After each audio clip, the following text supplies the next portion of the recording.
Oh? I didn't think I would see you here. Are these two your friends?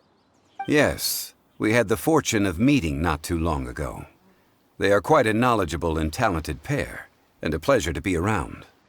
Traveler, we were just discussing the history of Rex Lapis. Would you like to listen?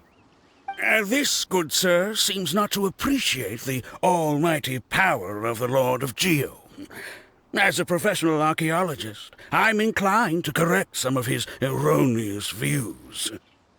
We are discussing the whereabouts of the first Mora. The first Mora?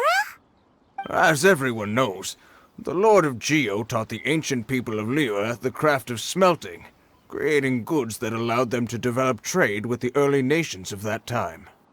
Today, Yore holds the sole right to cast Mora in the entire continent of Teyvat. The world's very first Mora should have been cast by the hands of the Lord of Geo himself thousands of years ago.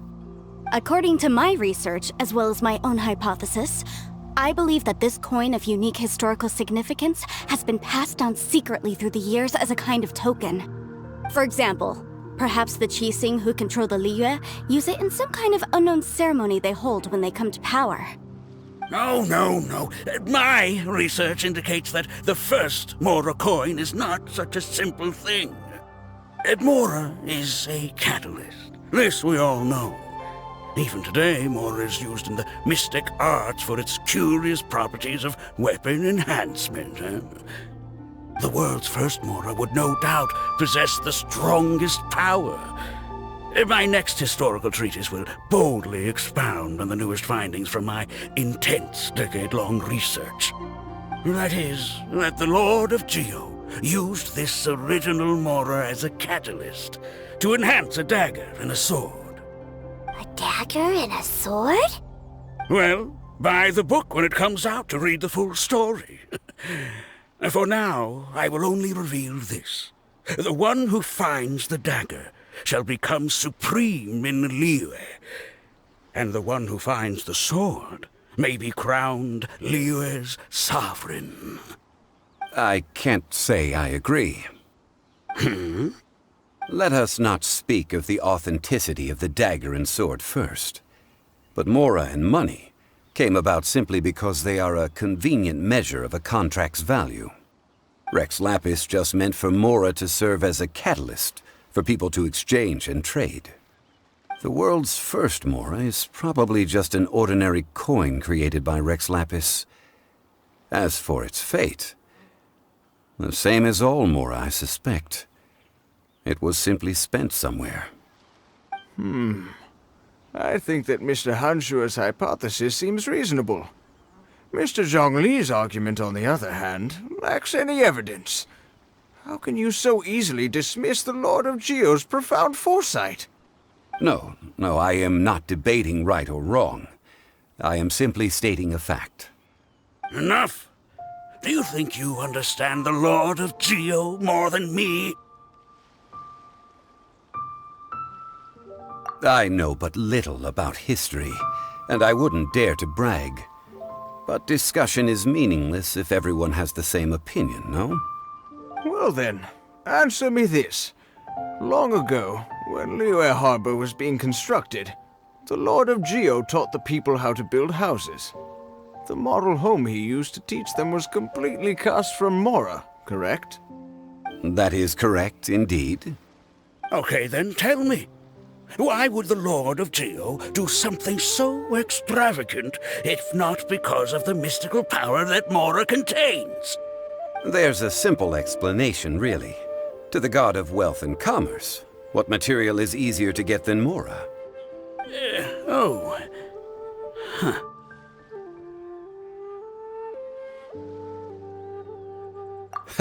I mean, I am talking about Rex Lapis. Excuse me, sir. I have some questions about archaeology. Can we find somewhere quiet to chat? I mean, if it's okay with you. Oh, it's no problem at all. But may my friend accompany us? Perhaps they could be of some help. Of course. They can come if that's what pleases you, sir. Let's go. So eat, drink, and be merry. There's another one gone.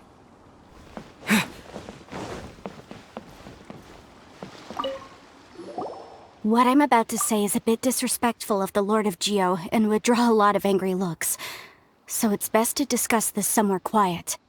Your argument just now exhibited acuteness of speech and thought. Most importantly, you don't fall for the boasting and acting of the others. You remain objective. So I have a question for you. Perhaps you will answer differently from other scholars. Do you think that all the gods that the Geo Archon killed were evil?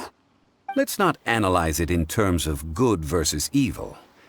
Rex Lapis placed great importance on the integrity of contracts. So any gods he killed certainly must have broken some kind of contract. Right! The Lord of Geo wouldn't kill the innocent. But when I was doing some research, I learned about the legend of the god of salt. The god of salt, Havria, was a very kind god, but she encountered Morax one day in battle. Morax used a rather underhanded trick to assassinate her. What? No way! This bit of history is a long story. But you may not like the truth when you hear it. Don't worry, please tell me what you know. This event, I've already searched for answers for a long time. No, it's just... Where should I begin? Over here! Mr. Zhongli! I've been looking for you! So you're over here all this time. Put down your weapon and stay back. Otherwise, Paimon's reporting you to the Millilith. First of all, I'm not holding a weapon. There's no need to overreact now. I'm simply an archaeological researcher from Snezhnaya. I'm not here for trouble. The Fatui say that every time. But this time, I registered with the Liyue Ministry of Civil Affairs. I could show you the official documentation if you want to see it. I will be conducting an archaeological survey here, the results of which will all be shared with the ministry. I heard that Wangsheng Funeral Parlor had a consultant named Zhang Li, with immense knowledge of ancient history and archaeology. So I paid Wangsheng Funeral Parlor a handsome amount to hire Zhang Li as my own consultant while I'm in town. So you mean to say that this is work for the Wangsheng Funeral Parlor, yes? Well, since it's work, I don't have a choice. A consultant of the Wangsheng Funeral Parlor must respect their duty. Of course you would be such a reasonable man. Well then, let's head out now, shall we? Wait, if you are studying archaeology, can I go too? I am also a scholar in this field, so I can help. That will give us a chance to continue the topic we were just discussing. Oh, and you should tag along too. This experience may be of help to you on your future adventures. It is a story from before the rise of the Seven. Although the god of salt has already perished, it will still be a meaningful experience for your journey. Wait. This is an archaeological expedition, not a tour group. That's too many people. But this friend of mine has a treasure-finding talent, surpassed by no one. It will surely be of great help to us. Oh? What talent? If my friend espies a treasure chest, they will absolutely find a way to open it. Hey, Paimon's good at that too! Well, that is quite enticing. All right then. Well, let's go. There's no time to waste. When the Overlord of the Vortex was crushed by the Jade Chamber recently, perhaps something of interest was washed ashore. An ancient artifact would be good. Traces of ancient activity would be great. But a piece of the god's limb would be even better. Who knows what surprises we may find.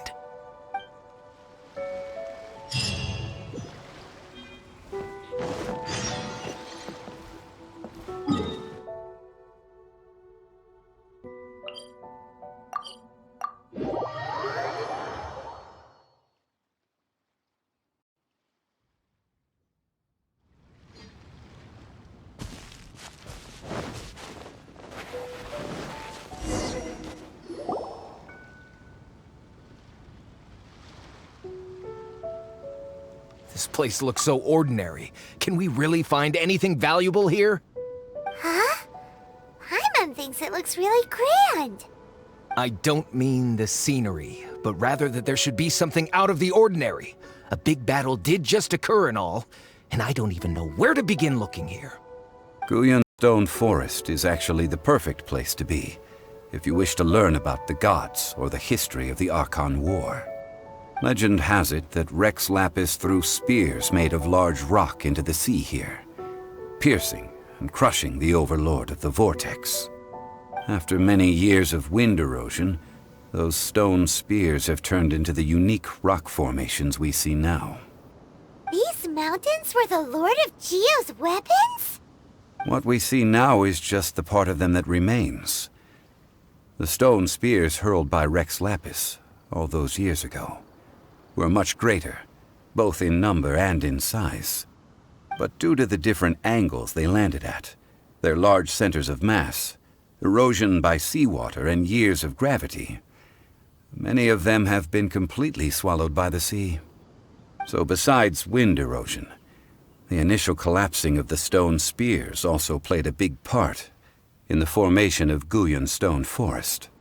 Well, a god able to fight one so powerful as Rex Lapis was certainly very strong in its own right. Indeed. This is where the value lies in research at Guyan Stone Forest. Most of the objects from that time were lost to the sea. But the gigantic waves created by the Overlord of the Vortex have given those sunken objects a chance to see the light of day again. So you're saying that if we look carefully, we'll be able to get very, very rich.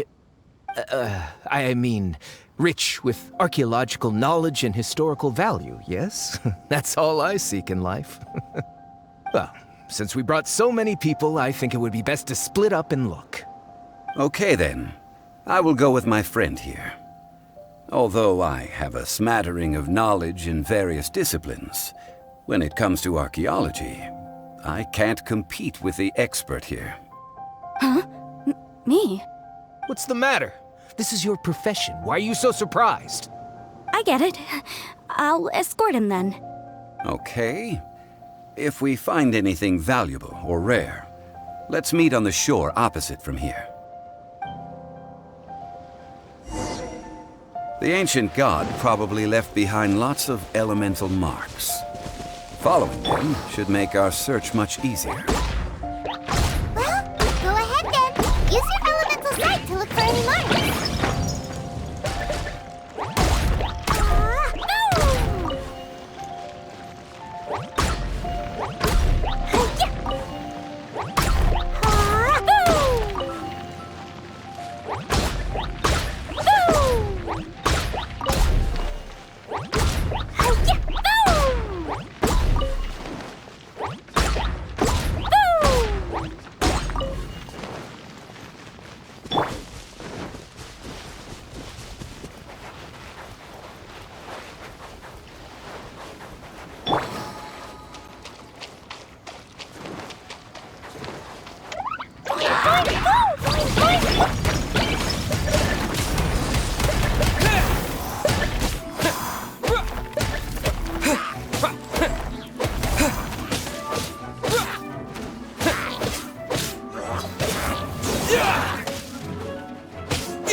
Disappear!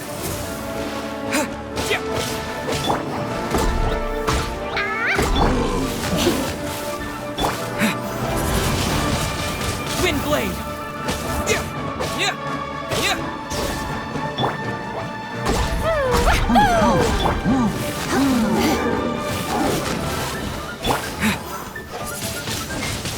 Wind blade!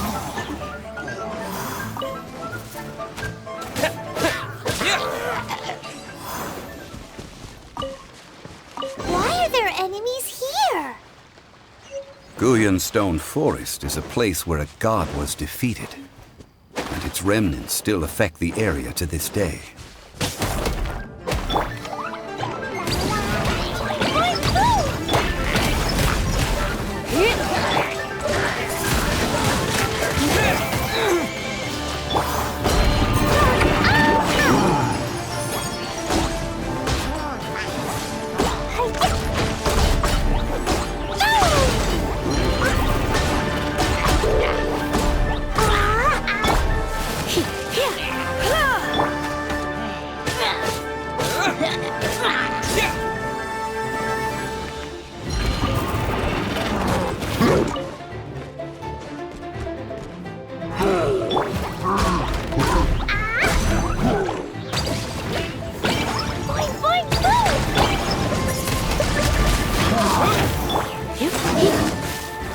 Come a little closer. Try not to enjoy this.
Together here. But why? See that object in the center? Perhaps it emits the remnant strength of the god. That would certainly attract them. But the hydromimic monsters... I have a contract, and must put my personal feelings aside. Go ahead. Defeat them, and recover the relic.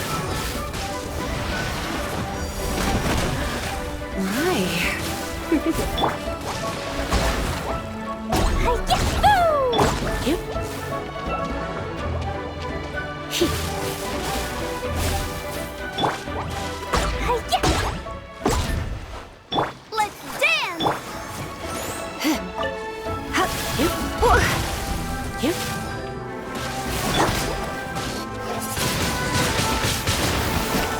With the wind!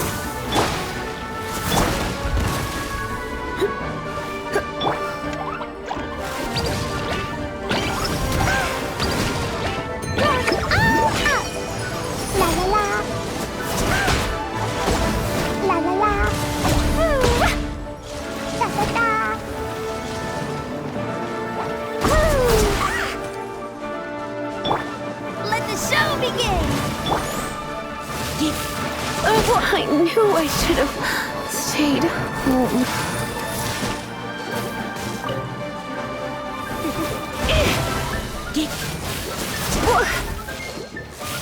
Don't be such a brute. Huh?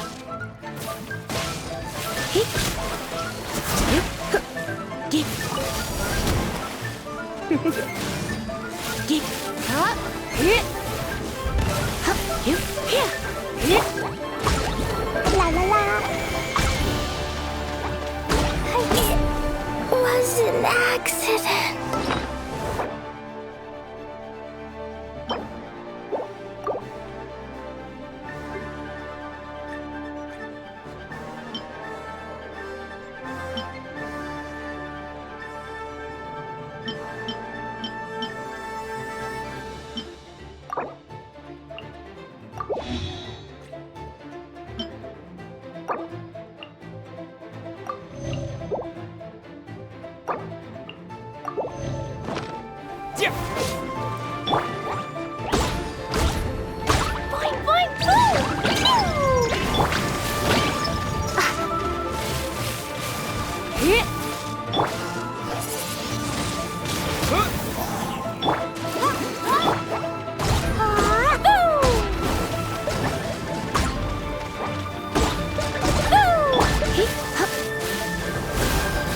It's just a stone slab, but its design is quite unique.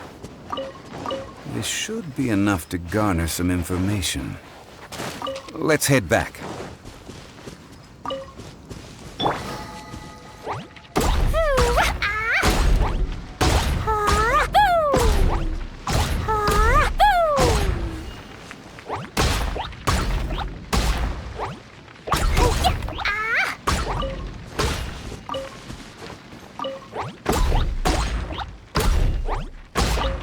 La la la.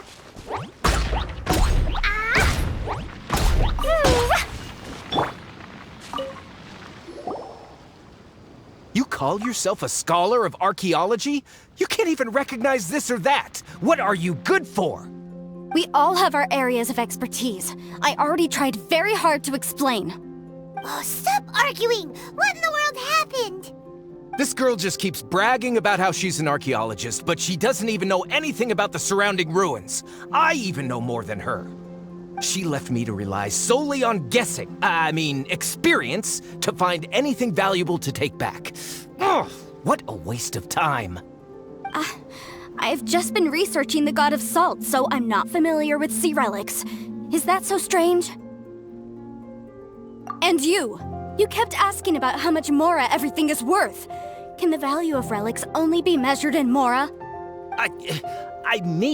Isn't measuring their value in Mora the easiest way? This also matches the traditions of Liyue, does it not? Now, calm down. No need to make a fuss. We were able to bring back some intriguing objects. Let's have a look. Oh, what a shame. These objects were indeed washed ashore by the Overlord of the Vortex, but they have nothing to do with the god besides being in the vicinity at the time. The stone slab we found, however, has a mysterious pattern and faint aura of divine power. Perhaps it will be useful for research purposes. Quick, give it to me. At least we didn't come for nothing. The power of the gods, yes! This is good. Oh, but these other objects are certainly worth a little something, right? It should be enough to cover the cost of hiring you. It's all mine. So, it's only valuable for research if there are remnants of divine power on it? Not at all. My quest to uncover the history of the God of Salt is because history can tell us about culture and beliefs. But you're just trying to use archaeology to get rich. Nonsense! I'm a professional archaeology researcher from Snezhnaya. I swear, if I'm lying, may the Lord of Geo strike me down. Oh, by the way, you probably don't want to sell that teacup. Oh? Why's that? That's not an ancient teacup. It's part of Ningguang's collection. It must have fallen here along with the Jade Chamber. So unless you want to mess with the Qixing... Ah, I see. What a shame. It was of such high quality, too. See? You do want to sell these objects! But, so what? Why can't I pursue wealth both intellectual and material? Don't be so simple-minded. All right, then. No need to stay here any longer. I'm rather quite intrigued by the God of Salt, too, actually. Let's go to Saltarai next.